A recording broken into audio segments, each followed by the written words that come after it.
예, 여러분 안녕하십니까? 지금 시간부터 화폐 타고 지구 탐험이라는 과목을 가지고 여러분들하고 지구 여행을 한번 하도록 하겠습니다. 저는 신동현입니다. 반갑습니다. 저는 이제 한 50여 년 동안 화폐를 수집한 사람으로서 화폐에 담긴 여러 가지 역사적인 사실, 문화, 그 다음에 과학적인 것, 그 다음에 탐구적인 것들, 이런 여러 가지 테마에 대해서 분석을 해가지고 이번 시간에는 여러분들하고 화폐에 담긴 지구 여행이라는, 지구 탐험이라는 테마를 가지고 여러분들하고 한 시간 동안 같이 하도록 하겠습니다. 오늘 이야기는 지구는 어떻게 생겼을까부터 시작해서 그다음에 대항해 시대의 신재료가 어떻게 찾았는지, 그다음에 바늘까지 찾는 어떤 측량의 기술, 그다음에 우리 국토에는 무엇이 있을까, 지금 한참 얘기하는 빅데이터죠. 그런 것까지 해서 여러분들하고 한 시간 동안 같이 하도록 하겠습니다. 여러분들 이게 뭔지 아십니까? 보이시는 거. 이게 여러분들 뭐냐면 상평통보. 우리나라 조선 숙종 때 만들어진 상평통보죠. 우리나라가 화폐가 생긴 지는 고려시대에 뭐 사만통보, 사만중보가 있었지만은 고려시대 이후로 990년대 이후로 600여 년 동안 화폐가 없다가, 화폐 기능한 진정한 화폐가 없다가 조선 숙종 때 화폐다운 화폐가 만들어져서 대중적으로 사용되기 시작했던 것이 상평통보입니다. 이거는 뭐냐면 겉에는 원형으로 되어 있죠. 그래서 원형, 안에는 내각형, 사각형으로 되어 있다가 반공. 그래서 원형 반공의 형태를 가지고 있다. 원은 뭐를 뜻하냐면은 여러분들 우주를 뜻합니다. 우주를 뜻하고, 안에 있는 사각형 반공은 육지를 뜻하죠. 육지를 해서 육지에 있는 어떤 이제 토지에 있는 것들을 표현을 형상하고, 우주까지, 그러니까 토지부터 육지까지, 토지부터 우주까지 모든 공간을 다 이 원형에 담고 있다, 화폐에 담고 있다 하는 것이 우리나라의 엽전이 만들어진 예고요. 엽전의 의미는 여러 가지 이제 만물은 하늘에서 태어나고 땅에서 이제 사서 없어진다 하는 것들 때문에 엽전이라는 의미가 생겼고, 그 다음에 상평통보라는 의미는 뭐냐면, 이걸 만들었을 때 조선 숙종이 항상 널리 평등하고 널리 통용되는 보배가 되어라 하는 의미에서 상평통보라는 이름을 명명을 했습니다. 그래서 여러분들이 지금까지 알고 계시는 상평통보가 그런 의미에서 태어났고, 여기에는 토지로부터 우주까지 모든 공간을 아울러서 우리 백성들을 편리, 널리, 안락하게 통용이 되는, 보배가 되는 그런 것들을 하기 위해서 상평통보가 만들어진 거죠. 그러면 이제 이 상평통보를 제가 왜 말씀드리냐면, 여기에는 국토정보, 공간정보라고 하는 거와 화폐에서 얘기하는 이제 공통의 척도가 있습니다. 공통의 요소가 세 가지가 있는데, 거기에는 이제 뭐냐면, 국토라는 거는 여러분들 아시겠지만은 우리가 담고 있는 모든 그다음에 사물적인 것들, 그다음에 시간적인 것들, 요소적인 걸, 뭐 공간적인 것을 다 포함해서를 국토정보라고 하고, 화폐는 인간의 경제적인 활동을 하는데 필요한 어떤 매개의 수단이죠. 교환의 수단이고, 가치 척도의 수단이고. 그래서 이 국토정보하고 화폐라고 하는 거는 공통적인 요소가 딱 세 가지가 있다. 뭐냐면 척도 측량할 때 측량을 해서 공간 정보를 만들어내죠. 그 길이를 재고 높이를 재고. 그다음에 화폐도 500원짜리, 100원짜리여서 척도가 있듯이, 그래서 척도가 첫 번째. 두 번째가 이제 등록. 땅도 건물도 등록을 해야지만이 실질적인 가치가 형성되듯이, 화폐도 100원짜리, 만원짜리 이런 것들이 발행된다고 하는 것들이 국가에 의해서 법률로 공표가 되어서 종이나 아니면 동전 쇠붙이 위에다가 올려져서 만들어지는 것이 등록이 되는 거죠. 그래야지 신정한 가치가 있는 거죠. 그 다음에 표현. 지도 같은 경우는 뭐 도로나 하천이나 이런 데 보면, 도로는 빨간 선, 하천은 뭐 푸른색, 뭐 그다음에 산림은 뭐 녹색, 이런 식으로 우리가 지도에 표현하듯이, 화폐도 여러분들 5만 원짜리 보면 신사임당 선생이 나오시는 분을 보면 갈색 표현에다 여러 가지 이제 그런 우리나라의 형상적인 것들을 그려서 색깔을 표현하고 글자를 표현했죠. 그런 것들이 이제 표현의 기법이죠. 그래서 국토정보, 화폐는 세 가지 공통적인 요소가 있다. 척도, 그 다음에 등록, 그 다음에 표현, 이 세 가지가 공통적인 요소가 되겠다 하는 말씀을 제가 드리면서 강의를 시작하도록 하겠습니다. 그러면 이거를 왜 시작하기 앞서서 왜 지구가 어떻게 생겼을까가 이제 의심이 되는 거죠. 그래서 여기 여러분들 보시는 바와 같이 이게 우리나라의 조선시대에 나왔던 지도입니다. 천지도라고 1851년에 천지도라는 걸 만들어졌죠. 보시는 바와 같이 밖에 둥근 원이 있죠. 원에는 우주를 나타내는 시가 다 적혀 있습니다. 안에는 사각형이죠. 아까 상평통배에서 봤던 사각형, 방공. 안에는 마을이 있고 하천이 있고 도로가 표현되어 있는 걸 볼 수 있습니다. 그래서 원형 방공이라고 해서 겉에는 우주를 나타내고 사각형에는 토지에 있는 형상들을 나타내서 우리나라 선조들은 이렇게 표현을 했다. 그래서 원형 방공이라는 의미는 그렇게 쓰여지고, 그 다음에 우리나라 선조들은 이제 그렇게 해서 국토를 표현했고 위치를 표현했고 하는 것들인데, 서양에서도 이제 물론 있었죠. 서양에서도 여기 보시는 사람이 뭐냐면 코페르니쿠스, 여러분들 유명한 사람이죠. 되게 유명한 사람인데 폴란드 사람이고 천문학자. 이 사람이 가장 제일 중요시 여겼던 게 뭐고 제일 주창했던 게 뭐냐면 지동설이에요. 지동설. 태양을 주위로 지구가 돌고 있다. 이런 지동설을 펼친 거죠. 이 폴란드 화폐에 보면 지동설의 모양을 화폐에 집어넣은 거죠. 그래서 코페르니쿠스가 1470년부터 1540년대까지 살았던 사람인데, 그때 당시에 이미 태양을 중심으로 해서 지구가 돌고 있었다 하는 지동설을 주장했던 사람이죠. 그래서 넘어갔다가 그 이후에 이제 코페르니쿠스가 죽은 이후 그 다음에 이론을 증명한 남자가 있습니다. 여기 보시는 바와 같이 갈릴레오 갈릴레이, 이탈리아 사람이죠. 이탈리아 사람이 그 서슬이 시퍼렇던 시대, 이 14, 15세기 때는 로마 교황청이 전 유럽을 다 지배하고 절대적인 군주로 군림하고 있었죠. 그때 여러분들 아시겠지만 로마 교황청은 천동설을 주장했었습니다.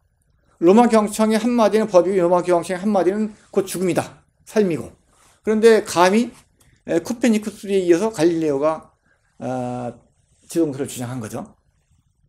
그런데 로마 교황청에서 되게 이제 좀 곱씹어 봤겠죠, 갈릴레오를. 그래서 이제 로마 교황청의 말을 어겨? 법인데, 율법인데, 그래가지고 불러다가 단두대에 세웠죠. 너 죽을래? 아니면 천동설을 믿을래? 그게 이제 갈릴레오가 그런 거죠. 일단은 살아야 되니까 단두대에서 이제 천동설을 주장합니다. 하고서 내려오죠. 내려오는데 일단 목숨을 건져서 내려오면서 한 얘기, 유명한 얘기가 있죠. 그래도 지구는 돈다. 지동설을 주장한 거죠. 그래서 이 보시는 바와 같이 이 이탈리아 화폐가 갈릴레오가 형상이 되어 있고, 이 화폐가 지금 쓰는 유로와 바로 전에 이탈리아에서 써여졌던 화폐입니다. 뒤에 보시는 바와 같이 선구도가 나와 있죠. 이게 이제 지동설을 주장하는 갈릴레오의 그림이죠.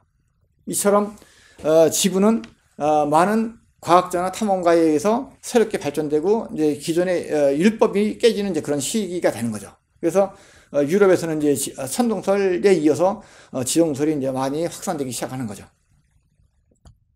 그러면서 그때만 해도 유럽은 저 수평선 끝에 가면 떨어져 죽는 시대라고 생각을 다들 하고 있었죠. 저 수평선 끝에 가면 배를 타고 가다가 갑자기 떨어져 죽고 사람이 살아남지 못한다 하는 것들이 팽배해 있었고, 그런 것이 절대적인 믿음이었는데, 이 지동설로 인해서 점차적으로 이제 그런 믿음이 바뀌기 시작하는 거죠. 이제 그러면서 지구가 돌아? 지구가 그 태양을 줄여서 돌고 있다 하는 것들이 이제 팽배해지면서 그러면은 뭔가 저 수평선 끝에 가면 뭔가 있지 않겠나 하는 이제 그런 여러 가지 탐험가적인 정신들이 많이 태어납니다. 그러면서 이제 대항해의 시대가 시작되는 거죠. 그래서 뭐 동쪽으로 가면 뭐가 있을까, 서쪽으로 가면 뭐가 있을까 하는 유럽 사람들의 어떤 이제 탐험가 정신들이 이때부터 막 발휘가 되는 거죠. 그래서 여러분도 아시겠지만 콜럼부스 아시죠? 콜럼부스가 제일 먼저 스페인에서 스페인 왕으로부터 사람과 다음에 배와 돈 이런 것들을 좀 이렇게 지원을 받아가지고 탐험을 하기 시작합니다. 제일 먼저 정착한 데가 보시는 바가 저기입니다. 아메리카 여기 카리브해 연안. 여러분들 여기를 카리브해 연안이라고 하는데 또 다른 이름이 있죠. 여기 뭐라고 하십니까? 여기에 보면 세계 전도 같은 데 보면 여기에 이제 여기 저걸 씁니다. 서인도 제도라고 나올 겁니다. 인도하고 전혀 상관이 없는데 이름이 서인도 제도죠. 이 콜럼버스가 이 유럽에서 스페인에서 출발해서 여기 인도를 간다고 정착한 것이 저기예요. 그래서 여기다가 내려가지고 그래서 여기가 서인도 제도다 이름을 한 거죠. 근데 지금 서인도 제도 잘못 간 거죠. 카리브해 연안을 갔던 거죠. 이러면서 이제 아메리카가 남북 아메리카가 이제 이 콜럼버스에 의해서 이제 정복을 당하는 거죠. 여러분들 이 사람이 탐험가적인 입장이라고 하지만은 그 이제 서양사적인 입장이 그렇고 저는 이제 그 동양적인 측면에서 봤을 때는 침략자죠. 거기 이제 북아메리카, 남아메리카에도 잉카 문명과 마야 문명이 있었던 사람들이 있는데 이 사람들로부터 가진 뭐 금은 보화를 약탈하고 사람을 죽이고 해서 자기의 어떤 영역을 차지하고 금은 보화를 약탈하고 했었기 때문에 뭐 제가 봤을 때는 뭐 그 침략자인 건데 서양사적인 측면에서 봤을 때는 이제 탐험가라고 얘기하죠. 그래서 어떻든 간에 전 세계 사람들은 이제 아시아 사람이나 뭐 유럽이나 어디나 다 뭐 콜럼버스를 탐험가라고 하니까 다 탐험가라고 해야겠죠. 어떻든 간에 그러면서 남북 아메리카는 콜럼버스에 의해서 이제 개척이 된 거죠. 그러면서 유럽에는 당시에 스페인과 포르투갈이 상당히 그 라이벌 관계였죠. 그러면서 스페인이 아메리카를 통해서 뭐 금은 보화를 가져오고 하는 것들이 이제 유럽에서 이제 난리가 났죠. 그래서 유럽에서는 불문율이 뭐냐면 한 번 같은 항로는 그 다음 사람이 안 가는 걸로 돼 있더라고요. 그래서 포르투갈에서 그러면 우리도 한번 가보자. 포르투갈도 당시에 보면 해양 대국이었죠. 그러면서 포르투갈에서 왕이 배와 사람과 돈을 줘가지고 이제 바스코 다 가마로 하여금 탐험을 시키죠. 그래서 이 리스본에서 시작해서 이 인도를 갑니다. 인도를 가서 정착을 하죠. 가서 인도 가서 문 열어 개항을 해. 인도 사람들이 문을 안 열죠. 그래서 여기 상당 부분 오랜 기간 같은 아프리카 연안을 타고 인도를 도착해서 인도에 가서 문을 열어달라고 그랬는데 인도 사람들이 문을 안 열어줬죠. 몇 달 동안 대치하다가 결국은 인도 사람들이 향신료를 좀 줬죠. 카레 같은 거나 뭐 이런 것들 향신료를 줘가지고 그거 가지고 이제 유럽을 갔는데 유럽 가니까 금은 부화보다 더 난리 난 거죠. 유럽 사람들이. 이 향신료라는 걸 유럽 사람들이 그동안 접해보지 못했던 것들을 접해보니까 난리가 난 거죠. 그래서 이 전 세계 어딜 가든지 뭔가 있구나. 유럽에서 이제 그 탐험의 이제 전성기 시대가 막 벌어진 거예요. 14세기, 15세기에. 그래서 어떻든 간에 포르투갈에서 바스코 다 가마가 인도 가서 탐험을 했고, 그러면서 영국이 스페인하고 포르투갈이 뭐 아메리카하고 뭐 인도 가서 뭘 얻어왔어? 그리고 이제 그것이 막 유럽에서 선풍적인 인기를 끌어서 난리야. 그래서 영국도 이제 보내죠. 그래서 영국이 보낸 게 누구냐면 여기 제임스 쿡 선장을 보내죠. 보내가지고 이 바스코 다 가마나 그다음에 콜럼버스가 가지 않았던 그런 항로를 개척해서 나간 곳이 어디냐면 여기입니다. 인도 차이나 이쪽으로 해서 물론 일본의 파송까지 왔었습니다. 그래서 아시아, 그다음에 동남아시아 쪽으로 갔다가 탐험을 해가지고 오세아니아까지. 그래서 지금도 이제 이 호주하고 뉴질랜드 사이에 보면 저기 있습니다. 쿡 해협. 그래서 이 제임스 쿡 선장의 이름을 따가지고 쿡 해협이라고 이름을 명명했죠. 그러면서 전 세계 사람들이 특히 유럽 사람들이 콜럼버스나 바스코 다 가마나 제임스 쿡 선장으로 하여금 전 세계 미지의 세계를 막 개척하면서 유럽에 알려지기 시작하는 거죠. 그러면서 이제 지구가 둥글다고 하는 것들이 이제 실증적으로 나타나기 시작하는 거죠. 그러면서 이때 이제 그런 망망대해, 그다음에 이 아무것도 없는 이제 그런 그 미지의 세계를 개척하고 할 때 어떻게 했냐? 첫 번째가 나침판입니다. 나침판이 이제 원래 중국에 아주 기원 전부터 있었다고 하는 것들에 대한 기기인데, 이 항해술이 발달되면서 나침판을 이제 이용해서 미지의 세계를 탐험을 했고, 그 다음에 또가 뭐냐면 이제 망원경이죠.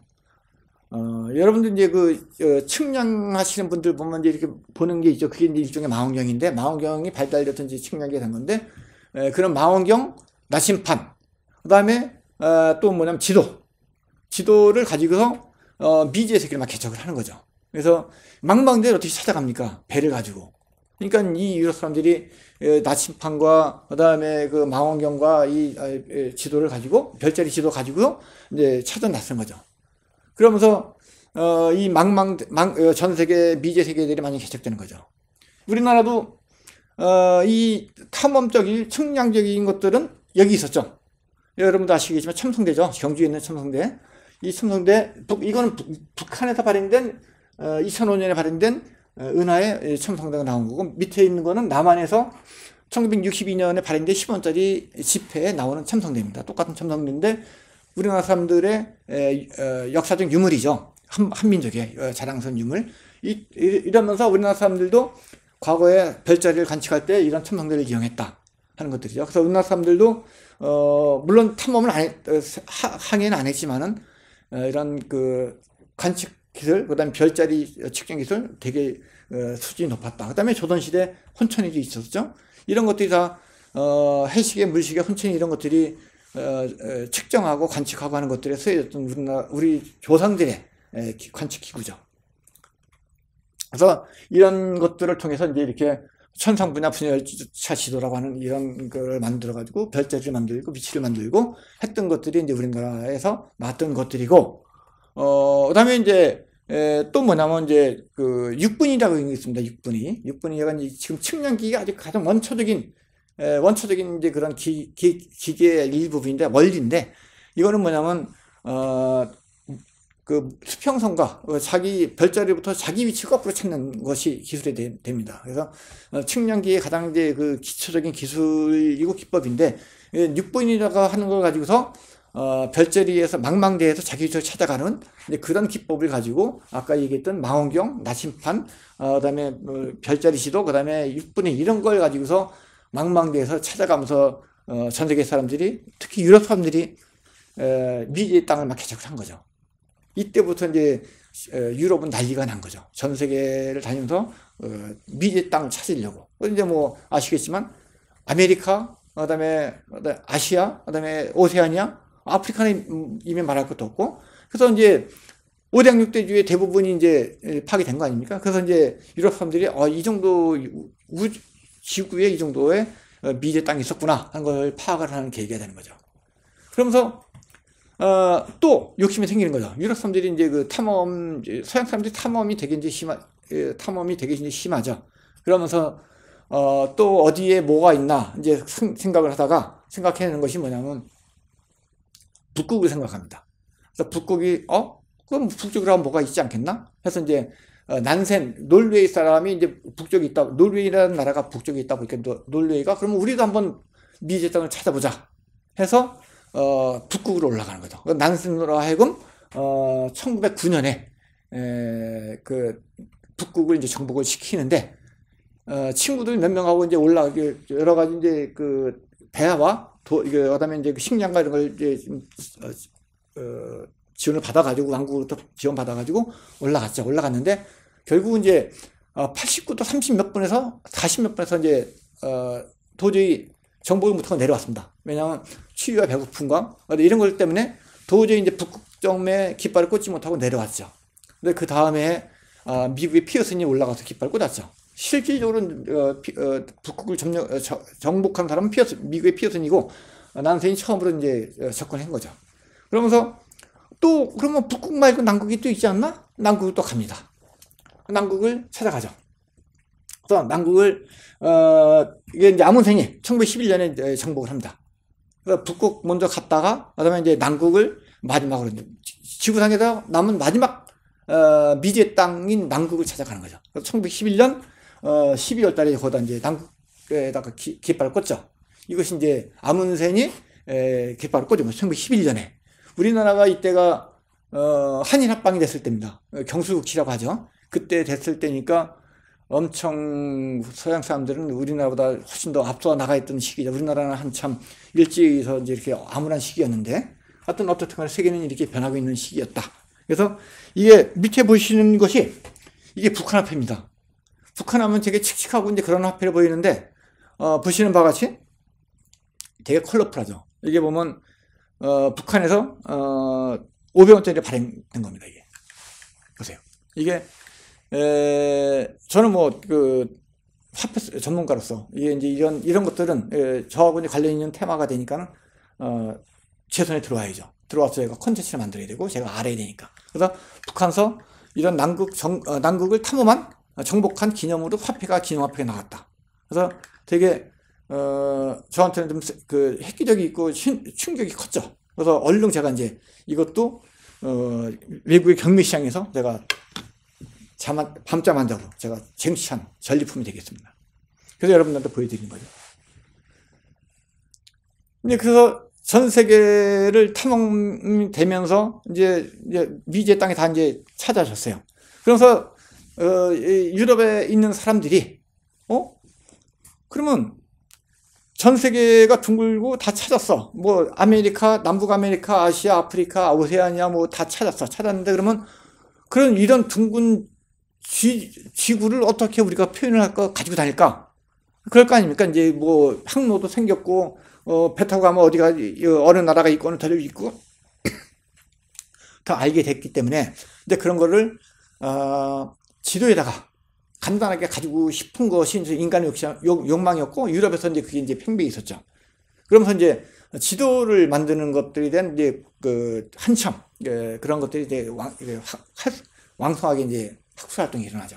그러면서 이 정육면체 이렇게 수평선이 이렇게 끝에 가면 떨어져 죽는 줄 알았던 지구의 모양이 이렇게 둥근 지구로 판명이 되고 신대륙을 통해서 증명이 되니까 유럽 사람들이 이제는 어디 가도 떨어져 죽지 않고 어디를 가든지 간에 이제는 뭐 신대륙을 만나고 새로운 금은보 하나 먹을 수 있다, 가질 수 있다 하는 것들이 이제 많아졌죠. 그러면서 이 둥근 지구를 이처럼 지도로 만들고 싶은 거죠.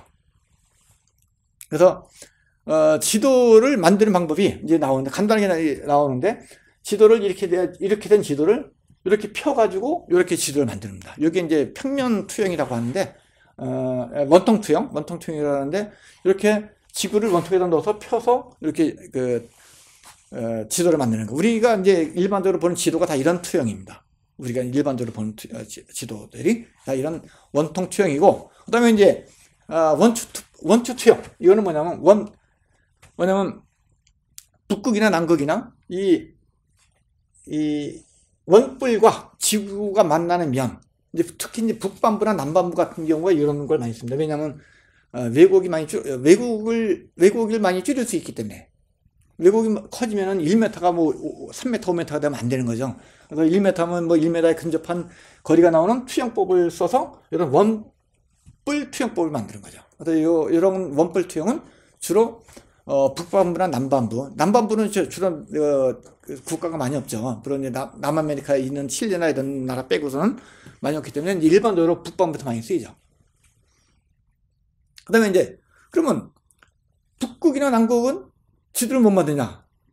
그래서 북극이나 남극 이런 특별한 지역을 위해서 평면 투영법을 만들었습니다. 그래서 이런 둥근 원판을 북극에다가 탁 올려 씌워 비춰진 영상이 이제 이렇게 북극의 지도, 뭐 남극의 지도도 마찬가지가 되겠죠. 그래서 이런 둥근 지도 위에다가 이런 둥근 원판을 씌워서 거기에 비춰진 북극의 지도, 남극의 지도, 아니면 특별한 어떤 지역의 지도를 만들어서 왜곡을 많이 줄이는 이런 투영법을 쓴 거죠. 그래서 여러 가지 투영법이 있을 수 있는데 뭐 여기서 대표적으로 3가지만 말씀드리고, 이런 것들을 통해서 이제 우리 지구에 있는 사람들, 우리는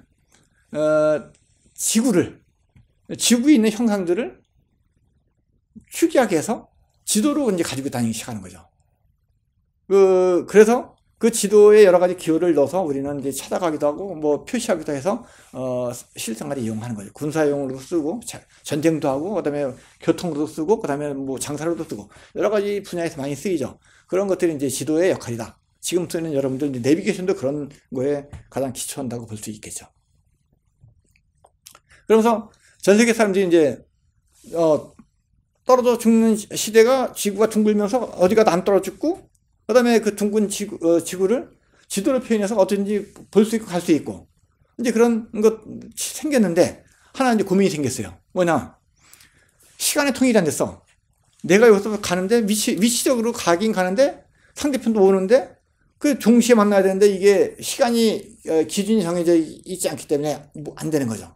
지금처럼 뭐 전화가 발달되어 있거나 휴대폰이 되어 있다고 하면 나 갈게 하면서 몇 분에 만날래? 하면 되겠지만은 옛날에 뭐 그렇게 전화가 발달도 안 됐고, 그다음에 뭐 이런 교통도 뭐랄까 지금 그렇게 완벽하게 되어 있지 않는 시대에 그런 것들을 기준 잡기 되게 힘들었죠. 그래서 그 기준을 잡는 기준을 만들자 하는 것이 이제 자오선인데, 그러면서 이제 우리나라가 전 세계적으로 지구를 한 바퀴 돌렸을 때 360도를 나누는 거죠.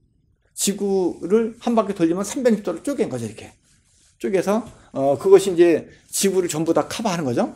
이제 그런 기준이 그린위치 천문대, 영국의 그린위치 지역에다가 천문대를 만들어서 거기를 영도 360도, 영도 입구로 360도가 되죠. 그래서 거기를 지구의 영도를 잡자.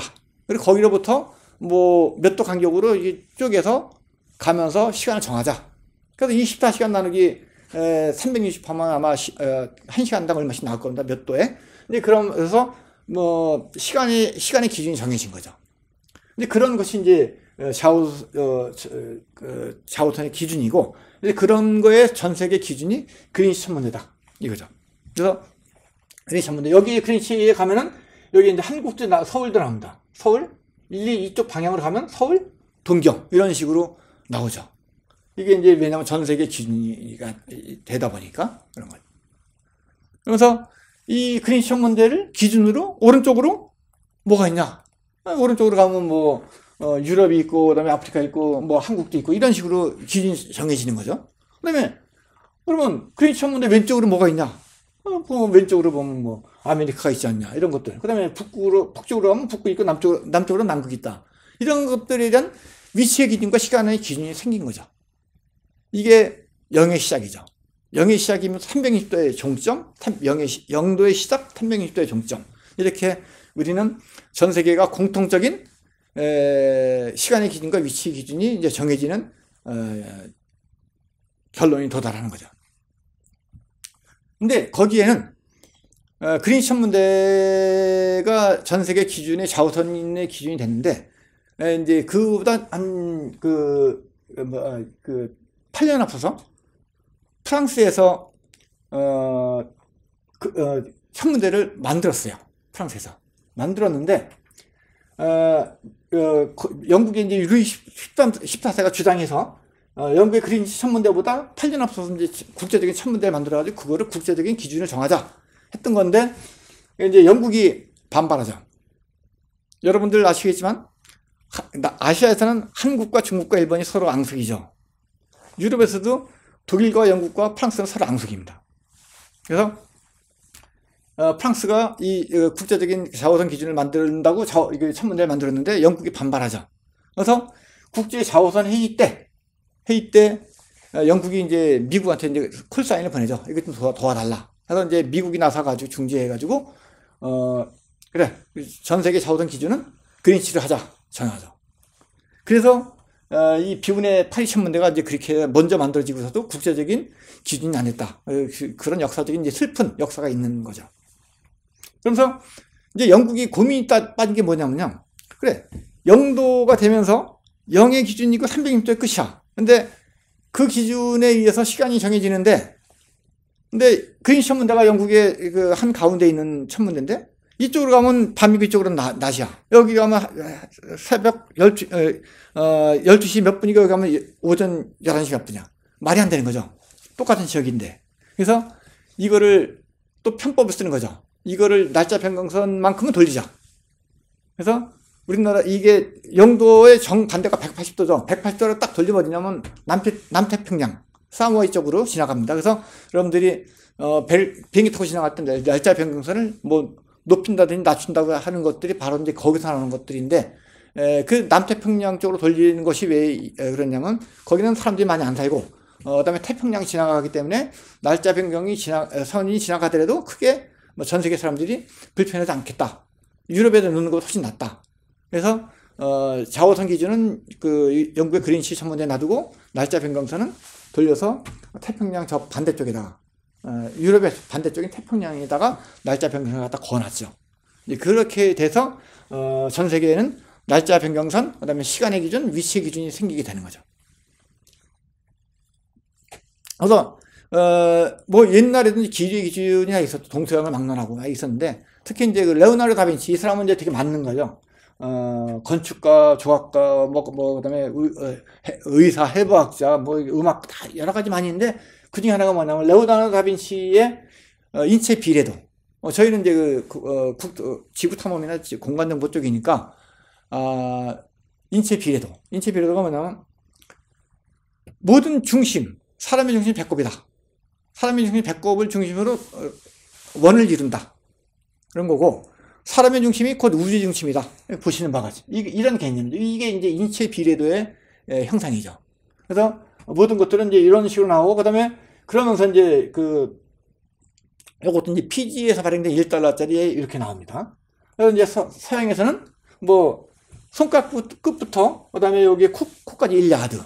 그다음에 뭐 발 한 폭을 1피트 이런 식으로 나오고 우리나라에서도 양쪽 한 발을 벌려 한 발이라고 하죠. 여러분들 뭐 옛날에 어르신들이 뭐 1000길 낭떠러지에 떨어져 죽는다고 했던 이제 그런 것들이 뭐냐면 사람의 1000배 높이에서 떨어져 죽는다는 이제 그런 거를 이제 좀 이렇게 과장되게 표현한 건데 그렇듯이 양쪽 한 발이라고 했고 그다음에 요거를 손가락부터 요까지 팔꿈치가 한 자. 그다음에 이런 식으로 다 표현했죠. 동양과 서양이 다 다르죠. 그래서 이런 것들을 통일시키자. 그래서 지금 이제 미터법이라는 것이 이제 만들어졌죠. 미터법이 만들어져서 전 세계가 이제 길이의 기준, 무게의 기준 이런 것들은 다 통일됐죠. 그런데도 미국이라는 나라는 아직까지 통일을 안 하고 있죠. 지금도 미국 가면 몇 야드 하지 않습니까? 몇 파운드. 이게 이제 국제적인 기준에 어긋나는 것들이거든요. 국제적인 기준은 평방미터와 킬로미터. 근데 이제 미국은 아직까지 이제 뭐 자기들 나름대로 쓰고 있는 거죠. 네. 그러면서 이제 그 길이의 기준, 이런 무게의 기준 이런 것들이 생기면서 이제 옛날이지만은 어떤 이제 그 측량의 기준이 이제 발달이 되는 거죠. 수학이 나오면서. 그래서 여기 보시면 뭐 피타고라스가 이제 기원전 사람인데 예전에 이런 어떤 길이의 기준 나오기 전에 이 수학적인 걸 만들어냈죠. 피타고라스 정리를 만들어냈죠. 여러분들 측량하시는 분들은 피타고라스를 모르면 측량을 못합니다. 측량의 90%가 피타고라스인데 피타고라스라는 정리를 만들어서 지금 측량이 이용돼서 여러분들이 그 측량에 의한 정확한 지도를 가지고 여러분들이 생각하고 계신 겁니다. 그 다음에 독일의 가우스 이 사람도 천문학자, 물리학자, 측지학자. 그래서 우리나라에서 쓰이는 그 지도가 물론 일제시대 때 쓰여졌던 지도인데 지금도 쓰고 있고 이제 그런 지도가 아까 얘기했죠. 이거 투영법이라고 둥근 지구를 어떻게 지도를 표현할 것인지. 근데 우리나라는 지적도 같은 경우는 가우스 상사 원통 투영이라고 해서 가우스가 만든 투영 도법에다가 한 번 옆으로 더 씌워가지고 왜곡을 최소화시키기 위해서 2번을 투영을 하는 것이 있어요. 그래서 지금 그런 것이 이제 측량 같은 데서 볼 때는 가우스 상사 이중 투영이라고 하는데 우리나라가 이 가우스라는 사람이 만들어졌던 이론을 가지고 우리는 투영법을 써서 지금 우리가 쓰고 있는 지도의 근간이 됐다. 이렇게 알고 계시면 좋을 것 같습니다. 그래서 이제 이 길이 기준 이제 수학 측량이 나오고 그다음에 이런 것들이 나오면서 이제 측량이라는 것이 이제 태동이 되죠. 측량. 물론 옛날에도 측량이 있었고 하지만 이제 근대적인 측량 방법은 이렇게 길이 기준 그다음에 어떤 이제 이런 모든 것들이 이제 시간의 기준들이 위치의 기준들이 정해지면서 측량이 이제는 체계적으로 근대적인 측량 방법이 되는 거죠. 여기 여러분들이 누군지 아십니까? 알프스를 넘어가는 그런 형상이라고 하죠. 이게 나폴레옹이죠, 나폴레옹. 내 사전에 불가능은 없다. 뭐 1%의 가능성 그것이 나의 길이다. 이런 식으로 유명한 말을 남긴 사람이 있는데 이 사람이 왜 제가 얘기를 하냐면 1700년대 말에 1800년 초까지 해서 유럽을 다 정복을 다 했죠. 저 스페인부터 시작해서 러시아까지 유럽이 다 그 프랑스 나폴레옹 손에 의해서 다 점령이 되죠. 그래서 그 많은 땅 점령해 가면서 이 사람이 땅을 관리할 필요가 있지 않습니까? 그래서 관리하기 위해서 만든 것이 지적도예요. 여러분들 우리나라 지적도 아시죠? 부동산이니까 지적도 당연히 아실 거고, 여러분들이 쓰는 이제 그런 지적도, 우리나라 지적도가 이 나폴레옹의 그 지적을 원리를 땄다 해서 우리나라가 나폴레옹 지적을 쓰고 있다, 이렇게 보시면 되겠습니다. 그래서 이 나폴레옹이 창안한 지적 제도를 가지고 남한이 쓰고 있고, 이 사람이 이때 지적도를 만들면서 유럽을 장악한 지역을 토지를 등록하고 도면을 만들고 수확량이 얼마큼 되고 세금을 막 하는 것들을 했던 거죠. 그것이 이제 나폴레옹 지적도라고 해서 우리나라가 지금 그런 나폴레옹 지적도의 근반에서 쓰고 있다, 이제 보시면 되겠습니다. 요게 나폴레옹입니다. 나폴레옹. 이게 되게 화려하죠. 프랑스 화폐가 되게 컬러풀하고 되게 화려합니다. 하나의 그 작품이라고 보시면 되겠습니다. 우리나라처럼 일반적으로 화폐의 개념이라는 것을 떠나서 프랑스 사람들은 화폐 하나도 작품으로 생각을 합니다. 그래서 프랑스는 화폐 만드는 사람을 기술자라고 하지 않고 예술가라고 하죠. 그게 우리나라하고 프랑스의 차이죠. 보시는 것 같이. 이게 이제 프랑스에서 나폴레옹 나왔던 화폐.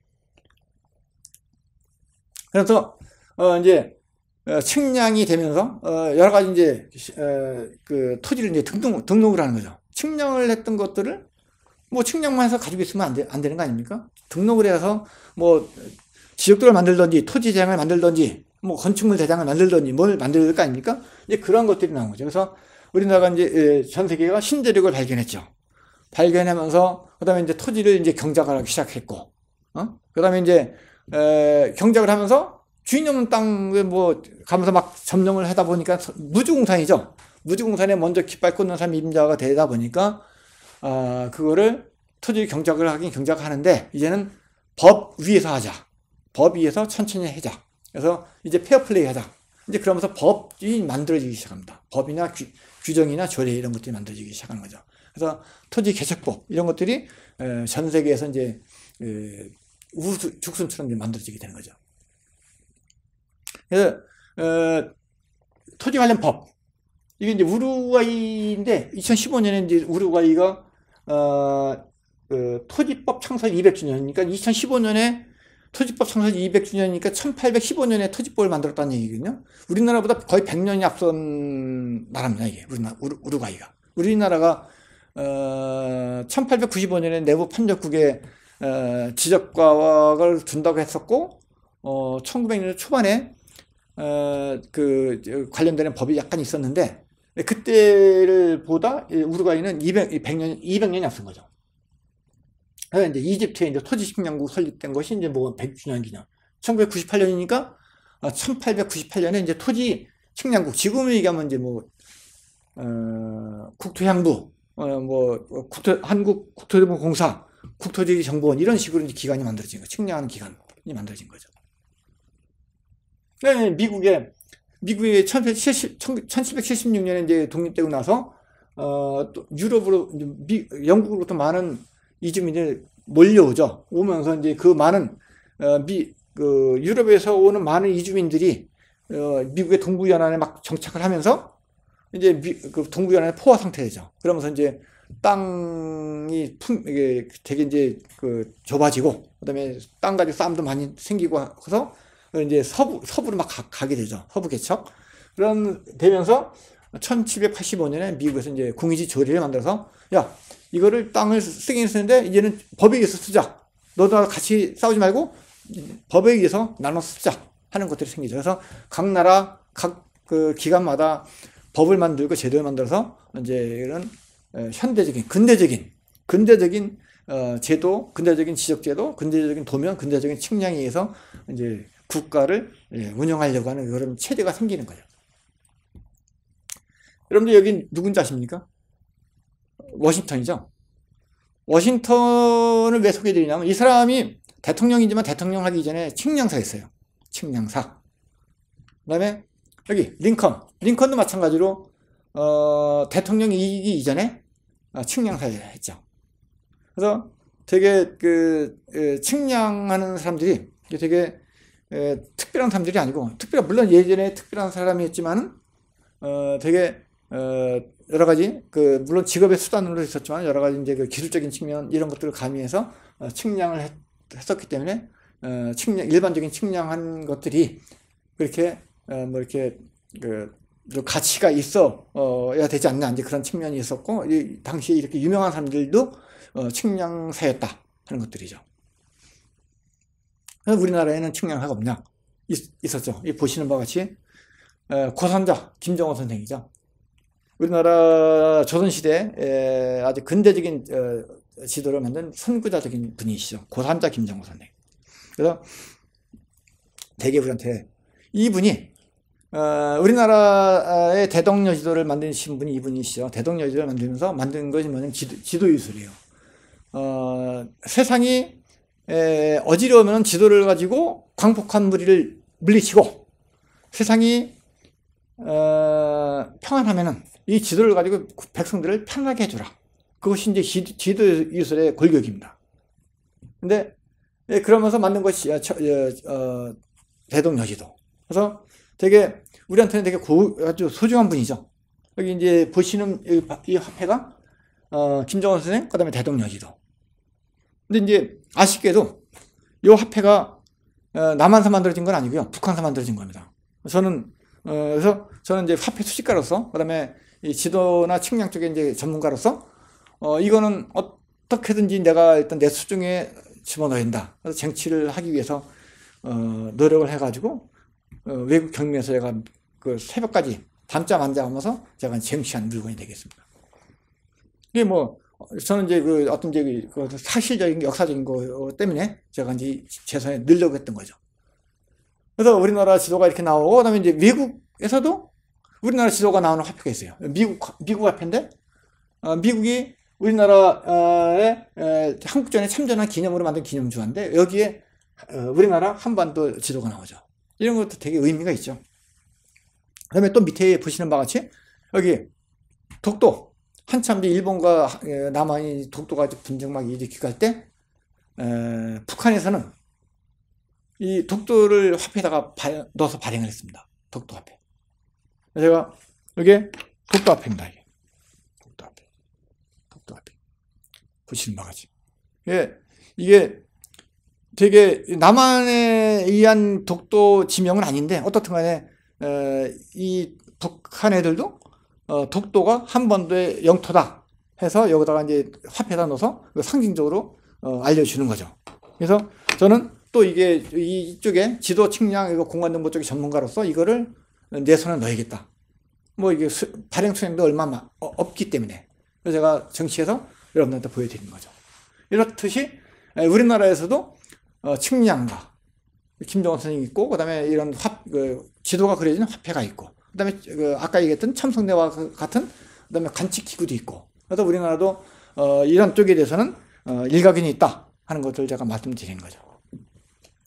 그래서 이렇게 여러분들이 지구를 탐험하고, 그 다음에 지도를 만들고 측량을 하고, 이런 것들이 다 뭐냐면 한 폭에, 한쪽에 규격화되고 그 다음에 표준화되어 있는 지도에다가 표현하는 거죠. 지도라고 하는 것이 뭐냐면 공간을 기호로 표현한 겁니다. 여러분들 지도를 딱 보시면 아시겠지만 거기에 보면 하천은 파란색, 그 다음에 건물은 빨간색, 이런 식으로 다 표시가 되어 있죠.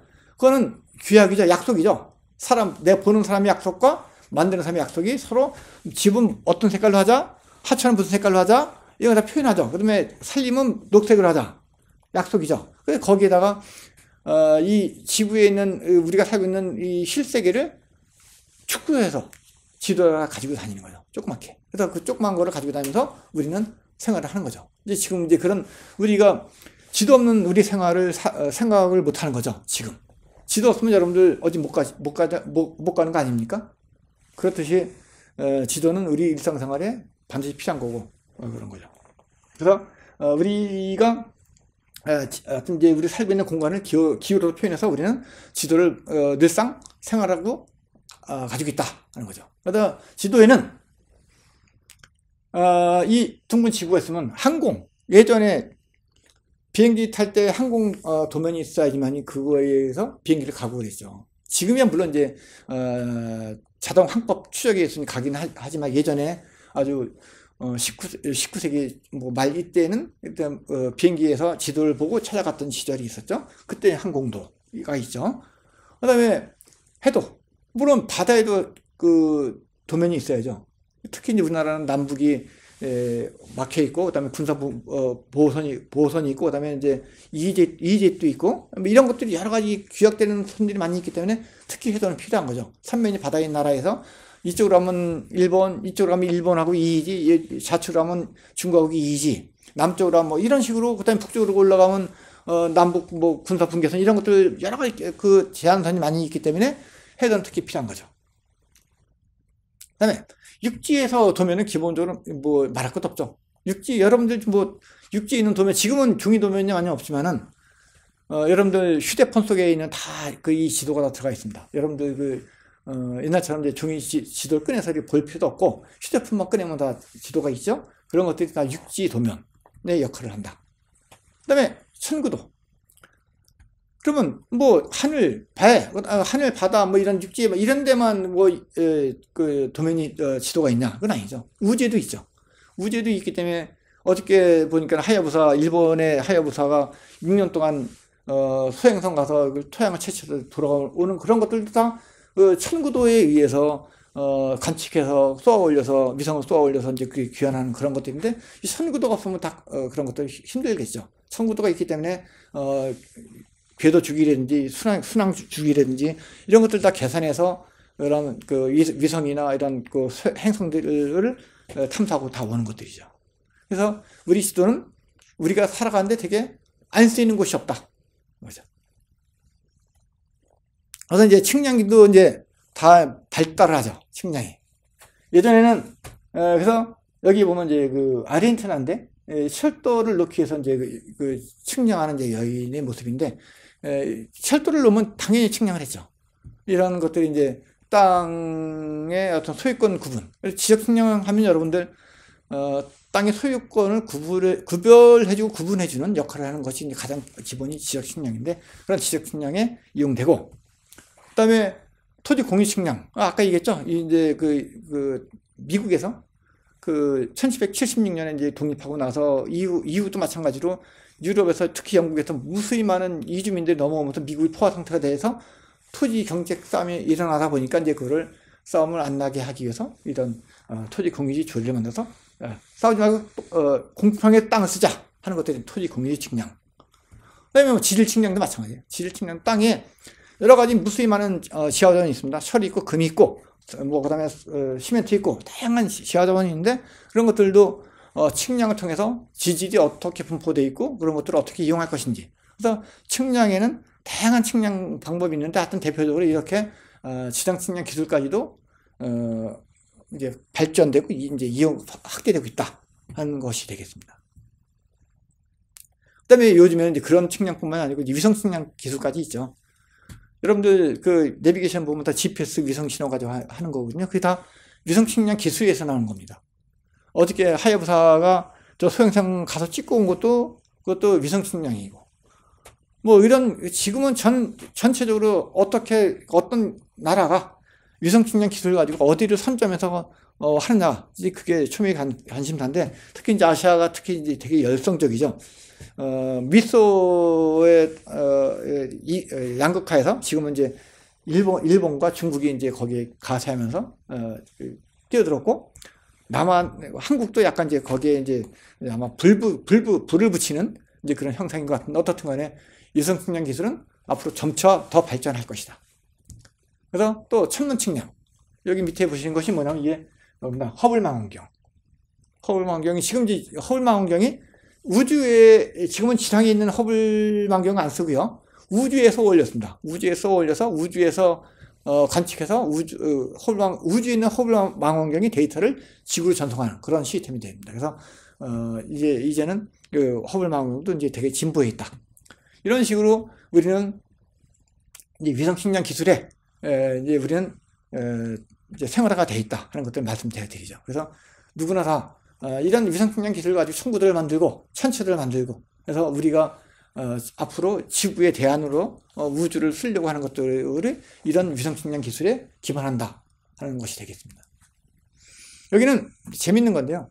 라트비아에서 어느 측량사의 하루라고 해서 소설을 창작한 130주년을 기념하기 위해서 만든 화폐가 되겠습니다. 우리나라 같은 경우는 이런 거 테마가 상상을 못하죠. 측량사의 하루라고 하는 소설을 쓴 것도 있을 수도 없는 거지만, 이 측량사의 하루라고 하는 소설을 쓴 거를 기념하기 위해서 화폐를 만들었다. 그것도 2009년에 130주년 전이니까 1860년 정도 되겠죠. 그때 이제 라트비아라는 나라에서 토지 측량사의 시대라고 하는 소설을 쓴 거를 기념하기 위해서 만든 화폐. 되게 재미있어서 제가 여러분들 소개를 시키는 겁니다. 그래서 지금 제가 여태까지 말씀드린 건 뭐냐면, 그 다양한 지구 탐험, 그 다음에 어떤 이제 그런 지구 대륙의 역사, 그 다음에 측량, 투영, 이런 여러 가지 그런 지구에서 무수히 많은 그 활동들이 일어났죠. 근데 결국은 이렇게 무수히 많은 활동들이 일어나고 찾아다니고 깃발 꽂고, 그 다음에 어디 지도를 만들고 하는 것들이 왜 그러느냐? 우리는 한마디로 얘기하면 지구 위에, 우리는 국토 위에, 지구라고 하는 국토 위에 있는 정보를 우리는 취득하기 위한 목적이죠. 무엇이 있는지 알려고. 그거 알려고 하는 거 아닙니까? 지도를 보는 것도 어디 있는지 알려고 하는 거고, 거기에 어떤 정보가 있는지 알려고 하는 거고, 거기에 어떤 삶이 있는지 알려고 하는 거고. 그래서 모든 것은 우리가 캡처 마크를 다 열어서 알기 위한 목적이죠. 먹기 위하고 취득하기 위한 목적이죠. 그래서 여기는 이제 다양한 것들이 있죠. 그래서 다양한 것들을 우리는 이제 지도에 쏟아붓는 거죠. 여기 보시는 바와 같이 농업하는 거. 여기 이제 이거 라오스 화폐인데, 이게 농업하는 장면이죠. 이런 농업하는 것들도 우리는 국토정보의 한 일종이죠. 이 농업이라는 것이 없으면 국토정보라는 게 의미가 없죠. 국토정보 안에 농업이 있음으로 인해서 여러분들 의식 중에서 식을 해결하는 거죠. 그 다음에 해양도 참 우리나라 같은 경우 삼면이 바다인 나라는 특히 더 그렇죠. 그래서 지금 이제 육지에 이제 포화 상태가 되다 보니까 지하로 많이 가는데, 지하로 가는 것들도 이제 한계가 봉착할 날이 올 겁니다. 그러면 이제 아마 해양으로 할 건데, 해양도 가면 이제 오른쪽으로 하면 일본, 왼쪽으로 하면 중국, 이런 식으로 막혀 있는 상태에서 있는 해양도 잘 써야죠. 그래서 이제 그런 해양도 우리가 쓰는 국토정보에서 되게 중요한 요소가 된다. 여기 보시는 바와 같이 여기 이제 코모로 화폐인데, 이게 이제 그 코모로에 있는 거북이를 나타낸 건데, 이처럼 모든 것들은 해양도 국토정보의 한 일종으로서 우리가 잘 관리하고 유지해야 되고 이용을 해야 된다 하는 측면에서 제가 말씀 드리는 거죠. 그 다음에 공장은 당연한 거죠. 공장 없으면 GNP나 GDP 이런 것들이 우리가 어떻게 살아갑니까? 어떻게 인건비를 받고. 공장도 국토정보 한 일종. 그 다음에 또 교통. 지금 자율주행 자동차, 로봇, 이런 것들이 다 지금은 점차적으로 진화되면서 수소로 가는 차, 이런 가스, 그 다음에 석탄으로 떼는 차를 쓰지 말자. 거기다가 더불어서 경유로 쓰는 거를 우리나라 같은 경우도 5년 후에 이제 과금을 매긴다고 하는데, 그런 상태가, 왜냐하면 교통의 변화죠. 환경의 변화. 교통과 환경이 변하면서 같이 묶어서 이제 어떤 새로운 체제의 어떤 정보를 우리한테 요구하는 거죠. 이런 것들도 우리가 국토정보 한 단면이고, 그다음에 이제 뭐냐면 도시. 여러분들 한참 요즘 이제 에코시티, 디지털 트윈, 이런 것들이 다 이런 그 쾌적한 도시를 갖추려고 하는 거죠. 과거처럼 무분별하게 난개발에 의해서 전선이 하늘을 뒤덮고 이런 것들이 이제는 그렇게 나오면 안 되겠죠. 그래서 이제 어떤 정부나 어떤 국가나 도시를 쾌적하게 만들려고 하는 게 많이 그러죠. 그래서 웬만한 것들은 다 땅속에 집어넣어서 특히 우리나라도 이제 7대 지하 시설물은 다 땅속에 넣게끔 되어 있습니다. 그래서 새로운 신도시 개발하는 지역은 7대 지하 시설물, 상하수, 가스, 전기, 통신 이런 것들은 다 땅속에 넣도록 법제화 되어 있습니다. 그래서 신도시를 가면 되게 이제 쾌적하죠. 그런 것들이 이제 이런 에코시티, 디지털 트윈 이런 것들을 구축하려고 하는 기반이 되는 거죠. 그럴 때 다 국토정보가 기반이 된다 하는 상이죠. 그래서 우리는 이제 그 이 수많은 우리 국토 정보가 생기는데 그걸 어떻게 우리가 다 소화를 하느냐. 그래서 우리는 그 많은 정보를 컴퓨터라는 데서 집어넣죠. 보시는 바와 같이 컴퓨터에 다 집어넣어서 데이터베이스를 구축하죠. 거기에 이제 다 넣어서 인구에도 쓰이고 인구를 어떻게 조절하고 인구를 어떻게 관리하고 하는 것들, 남녀 성비를 어떻게 하고 학생들 어떻게 관리하고 이런 것들이 인구적인 요소. 그다음에 교통도 제어해요. ITS라는 게 그거 아닙니까? 얼마나 교통적으로 인공지능적으로 이다가 교통을 잘 스무스하게 할 것인지 ITS 그런 것들도 우리가 국토정보의 한 일종이고, 그다음에 또 뭐냐면 도시, 아까 얘기했던 대로 에코시티, 스마트시티, 디지털 트윈 이런 것들이 다 도시적인 관점이고, 그다음에 주택도 보면 요즘 이제 그 인공지능 그다음에 실내 공간 많이 있죠. 그다음에 밖에 나가서 인터넷으로 뭐 그 냉장고 온도를 높인다 조절한다든지 아니면 청소기를 돌린다든지 하는 것들이 다 스마트 주택에 관련되는 것들이죠. 뭐 기후도 말할 것도 없고, 그다음에 뭐 동물 보호도 말할 것도 없고, 그다음에 군사까지도. 그래서 우리가 사는 모든 공간들을 다 컴퓨터 속에 집어넣어서 우리는 관리한다. 그것이 이제 일종의, 이게 한마디로 얘기하면 빅데이터죠. 이게 빅데이터가 돼서 우리는 국토 정보를 다 관리해서 그거를 체계적으로 우리가 필요한 것들만 빼서 쓴다. 그것이 우리가 지구 탐험의 단면이고 그렇습니다. 그래서 우리가 지금까지 말씀드린 것들은 뭐냐면 지구라고 하는 것들이 원초적인 것들에서 우리 인간이 살기 편하고 이용하기 편하게끔 그런 것들, 지도를 만들고 측량하고 법을 만들어서 우리가 그런 정보를 가지고 우리가 지금 현재 살고 있다. 그렇기 때문에 우리는 지구를 더 잘 간직하고 써야 된다. 옛날 거를 잘 보존하고 새로운 거를 다 기축하고 하는 그런 것들을 해야 된다. 그래서 여기 이제 보시는 것들은 이제 지도로 되어 있는 화폐입니다. 소말리아 화폐인데 지도로 되어 있는 화폐, 신적 화폐입니다. 그래서 우리는 지금 이제 비트코인 시대 속에 살고 있지만은 이런 실물 화폐가 없어질 날이 이제 오겠지만은, 그래도 여기 없어질 때 없어진다고 하더라도 우리는 화폐가 가지고 있는 여러 가지 역사적인 거, 문화적인 거, 그다음에 이런 여러 가지 체계적인 것들을 가지고서 우리는 이용하고 알고 함으로 인해서 우리가 지구를 좀 더 많이 알 수 있고 우리가 현재 살고 있는 정보를 제대로 사용할 수 있지 않나 싶어서 제가 여기까지 강의를 마치도록 하겠습니다. 그래서 지금까지 말씀드린 거 잘 들으셨죠? 만약에 궁금하시거나 더 알고 싶은 게 있으시면 저한테 개인적으로 연락 주시면 제가 충분하게 보호자적인 답변을 드리도록 하겠습니다. 고맙습니다.